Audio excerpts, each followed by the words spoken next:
the Houston Texans had practice yesterday. It was a joint practice with the Miami Dolphins. Here is what D'Amico Ryans had to say about the practice once it was all said and done. Overall today, I feel like it was an effective practice on both sides. I think we all got really good work, offensively, defensively. Guys made plays, things to learn from. So we got what we needed out of today's practice and looking forward to tomorrow, just getting even more work. Here's what's funny about that clip. John McClain just cut him off. Clearly just cut him off. It was crazy. He wasn't done answering the question. I cut off where he goes, so, and then he stops because John McClain starts asking him a question. Yeah, Sean. Listen, football coach up here, general down there. And what was the question that John McClain, whose new shtick, and I like John, whose new shtick, though, is like, hey, you know what? It's a real good thing that the Oilers left town and Bud Adams is a prince. And honestly, like, I miss Bud. That's kind of the vibe I'm getting from a lot of his takes of late, but whatever. It's fine. That's D'Amico Ryans on yesterday's practice. All in all, seems like they had a pretty good day. Now, I think that there were some issues when it came to wide receiver separation against the Dolphins secondary, which if you listened yesterday, the Dolphins secondary is one of the best in the NFL, even without Jalen Ramsey, who they traded for this offseason. It's pretty damn good. And we know that the Texans wide receivers at this moment in time are not the best.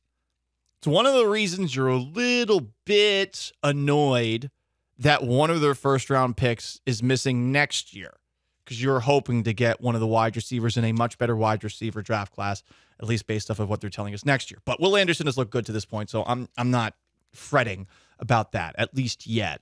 But they're having a difficult time getting separation. But one guy who did get a lot of separation yesterday was Dalton Schultz.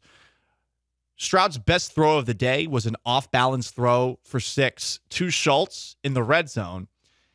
And per my guy DJ Biedeme, Talking Texans podcast, we're recording an episode later today, he was really the only receiver for the Texans making plays. And he asked the question if Schultz could lead the team in targets this year. I think that's a possibility. You're looking in fantasy football for a tight end, and all the good tight ends are off the board. I think that is your, hey, this might turn into something really good. So wait, if you're in your fantasy draft and you got a guy like Dalton Schultz that's available. That is like the second or third tier of tight ends. But I think there's some high upside with him, especially if it's PPR. Anyway, no one cares about your fantasy football team. Tank Dell caught 3 touchdown passes from Stroud. That's exciting to hear because we're looking for one wide receiver to separate himself. I think the real question to ask, though, is that where is Dell making that happen? Is he having those moments against backups?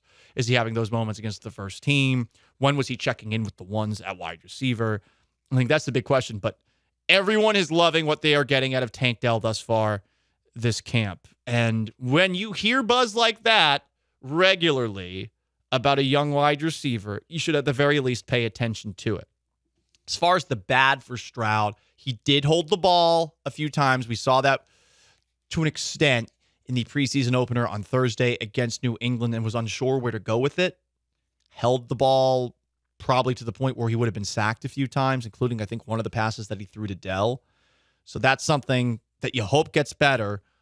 If he doesn't have the 100% healthy offensive line in front of him, that could be a real issue this season. And it's an adjustment going from the Ohio State offense to an NFL offense, especially when that offense is designed to get the ball out quickly. If the wide receivers aren't as talented compared to the guys they're going up against as it was at Ohio State, where that scheme, I mean, the guys are just wide open all the time. Other moments at practice. Tua Tagovailoa had his. He threw a couple of touchdowns, but there were 2 big defensive plays on the game. One of them was made by Christian Harris, who had a pick 6 of Tua Tagovailoa. The other was Jalen Petrie. I think this was the last play of practice. Miami had made a couple of back-to-back throws. deep downfield. I think one was for 30 yards, one was for almost 20 yards or so. But Petrie, who seems to have some great instincts, jumped a pass that Tua telegraphed a bit, caught it, picked it off, ran out the fence. That's how they wrapped up practice. Petrie, year one to year two, I'm very curious as to how big the jump could potentially be. And the last thing, most important thing, we heard how the Texans were squabbing a little bit about at practice amongst themselves. Well, now they're getting into fights with Dolphins. Christian Harris got into it with Dolphins running back Jeff Wilson. Here's what he had to say about the little squab afterwards.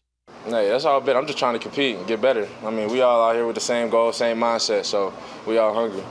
With the running backs, it seems like they just don't like it hit that hard, or I don't know what it is, but look, hey, we like I said, we got to bring the same intensity every day. We got a standard we trying to develop over here and put over here, especially with D'Amico. So, like I said, we're just trying to come out and compete.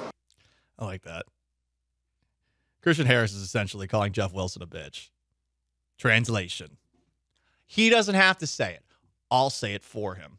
Harris has been causing a lot of havoc this camp and has been one of the guys that's been instigating things when it comes to Texan-on-Texan violence.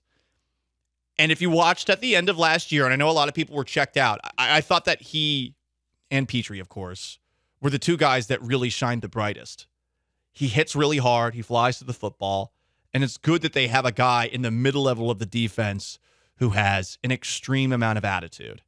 It seems like they also have that on the defensive line with Will Anderson. I've been saying this a lot. I really have loved everything I've seen, everything I've heard from Will Anderson, who also seems like of all the rookie Houston Texans, he's going to be the one we enjoy talking with the most. Here he is talking about an underrated element of his game. Oh, yeah, really, because really they sleep on my power. So, like, they see me and my friend, it was like, oh, he's probably just a speed guy. And then I hit him with power as a counter or anything like that. So it's just good having that speed to power, what a lot of people wouldn't think of having, like my body type having that. I also wouldn't have thought of him having that power because everything that we have seen from Anderson really to this point in camp has been he is just extremely fast. He's a lightning quick first step, and he is blowing by tackles left and right.